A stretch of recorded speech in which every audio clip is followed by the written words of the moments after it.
Hey ladies, I hope you're having an amazing day. I want to talk to you guys about this term, falling off the wagon. For you ladies that are new to my channel, my name is Benika. I am the self-love coach and your personal fitness herpy.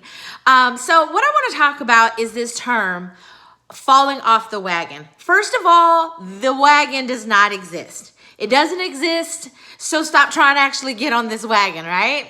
So as a coach, I talk to so many women on their health and fitness, and what happens is everyone starts off on fire. They get excited, they get pumped up, they're planned, they're ready to go, and in their mind, before they've even started, they know exactly when they're gonna lose the weight, how they're gonna lose the weight, how their body's gonna transform, and when it's gonna transform. So 2 weeks from there, they're just like, it's not working out.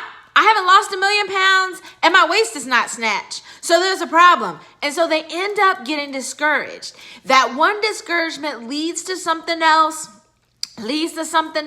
and one day they're out at lunch and they start eating something full of fried goodness, right? And they eat it and they feel bad. And then they're like, well, I've already messed up, so I'm just gonna eat whatever I want for dinner. And then they're like, well, I've already screwed up. I was supposed to be 100% perfect. So you know what?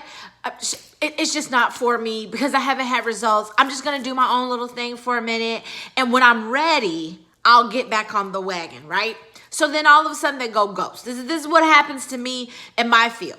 They go ghost. And something happens in their life that pushes them to get back on the wagon. They either go to a family function or any function where someone has their phone out, taking pictures and tagging everyone.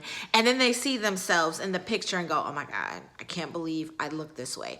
Or they go to a doctor's appointment and the scale has gone up. Or they're extremely tired, they can't get off the couch. Or they see themselves in the mirror and just go, oh my God, I just don't like what I see.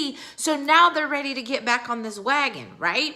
But the problem is the same thing that happened the first time is going to happen the second time. Because one, they never really sat and thought about, why do I need to even be on my health and fitness journey? I promise you, it's not about losing weight. As much as we want to say it's about losing weight, it's not about losing weight. Weight loss is a very short-term goal. You need something that's going to keep you going once you've actually hit that goal, or keep you going when life is not cool. Because listen, when you're 5 pounds away from your goal, you're like, whatever, I'm not even going to worry about it. And you don't continue on your journey because you're just like, it was just 5 pounds, right? Because we have this way that we look, it's just. So first, you have to have a deep enough why as to why you need to show up every day for yourself. And anytime you feel like you're not worthy enough or life is just going so bad, you have to dig back into that why. So that's why it's important to even have that why. The second thing is you must be investing in something that's gonna put you out of your financial comfort zone. And this can be anything. Everybody's comfort zone is different. Not everyone is the same. So I can't give you an amount, but it has to be something that you feel that if you don't do it, you're gonna miss out on this money. Some people are richer than they realize, so they can blow $200, $300, $400. I've seen it. And not go through with it because their threshold is higher than a lot of other women. So you know your threshold, but most people's threshold is the $100 mark. If you spend anything over $100, you're like, I'm gonna at least give it a try as much as I can, because you don't want to waste the $100 at least for 60 days. So let's go back onto this wagon. I officially started as a coach in 2013. And I sat there and I went in and I put in fall off the wagon. And I realized in the entire time that I have been a coach and on my journey, I said it one time. But I said it probably in 2012 before I even committed to my health and fitness. There was a challenge that someone wanted to do with like no cookies, no candy, it was one of those no challenges, which I think you shouldn't tell yourself no. You just should decide not to do it. And I was like, girl, I fell off the food wagon. I went and ate that whole cake.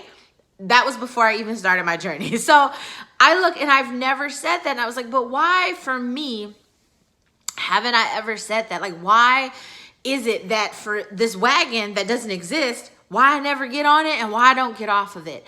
And part of it is I give myself grace. I know I'm not going to be perfect. Even though I started as a coach in 2013, I did not commit 100% to a program that I help other women do until 2016. I want you to back that up. I've been helping women since 2013, and I did not commit 100% until 2016. But people assumed that I did. And the reason why is because every day I found a way to show up for myself. So let's say if I woke up in the morning, I start off great with a great breakfast, but by lunch I accidentally got a whole bag of M&Ms that I consumed. Yeah, it was an accident, it fell from my pocket in my mouth and I consumed it. Did I stop? No, I made sure I had a good dinner. If the entire day of food went bad, what did I do? I made sure I got my water in more than I started. When I first started my journey, I was drinking 2 gallons of sweet tea a day. That Milo sweet tea? Oh my God. It is so good. I would drink 2 of those a day with no issue. So knowing that I got some water in was amazing. So it could be walking more. I have a Fitbit. It could be getting my 10,000 steps in. It could be showing that I got the 30 minutes of activity, but I didn't get my 10,000 steps. It's okay. It could have been, I made a choice not to overload the dressing on my salad. I put it to the side and did the fork method. Every day I found a victory for myself and I allowed that to build and build and build and never really looked at what I didn't do. I always looked at what I did do. And this is what helped me eventually be committed in 2016, because now I understood when's the best time to work out. So you have to figure that out about yourself. Everyone's just like, oh, I'm going to get up at 4 a.m. Woo! That doesn't work. If you're not a morning person, you're like, it's not going to work. Maybe you have to work out at night. But then you realize you're not a morning person, you work out at night, but when you do work out at night, you don't always get to work out because life happens, and by the time you get home, your mind is gone, or you're into a favorite show and you want to stick to that show. So you have to figure out what works for you. Maybe a lunchtime workout works. Maybe when you leave work, you go in the bathroom, change into your workout clothes, drink your pre-workout, I call mine unicorn pee, on the way to home or where you're going to work out, so you have no choice but to do your workout. It takes a little bit to find yourself. You're not going to become perfect at this ever. Even now, there's certain things I have to adapt to. There's certain times that I eat now that are different than I had before. There's different times that I work out that I did before. Why? Because life is going to continue to happen. When kids are in school, when kids are out of school, there's so many different ways that you have to look at this, and you can't beat yourself up. Okay, you had something bad.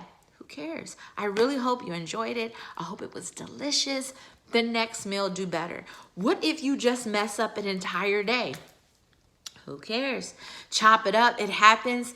Start over tomorrow. Just go ahead and say, okay, I'm going to do better tomorrow. But let's go back to that no challenge that I talked about.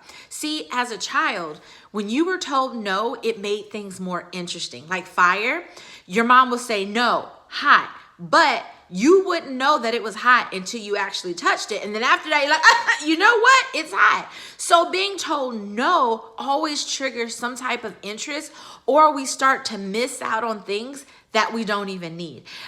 So when you do those no challenges, the first thing you start thinking about is all of the things you can't have. Don't do no challenges. You know what? This week, this is what I am going to do. This month, this is what I am going to do. This month, I'm going to eat more vegetables.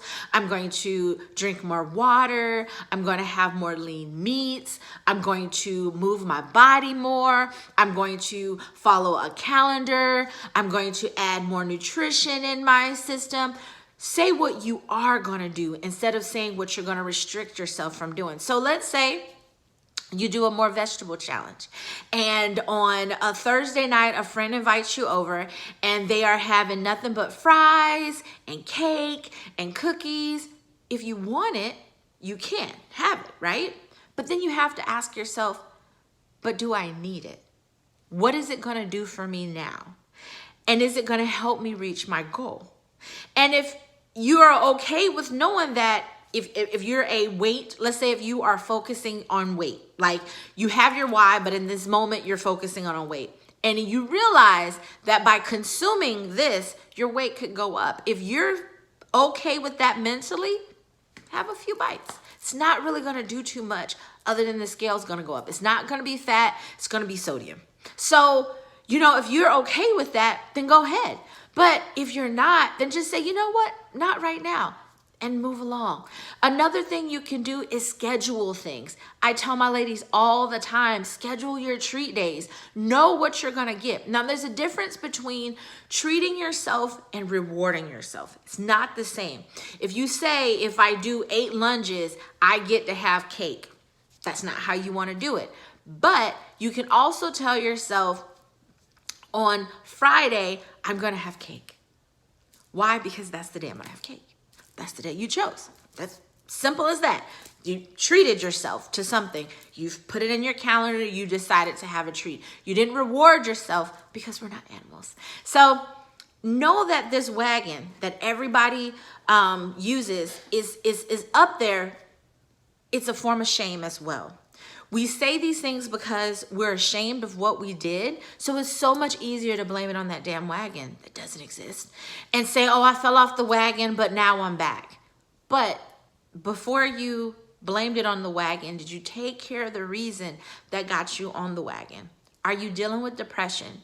And if you're dealing with depression, why are you depressed? Is it something that's current right now? Is it a financial situation? Is it your living situation? Is it because you don't like what you look like in your body?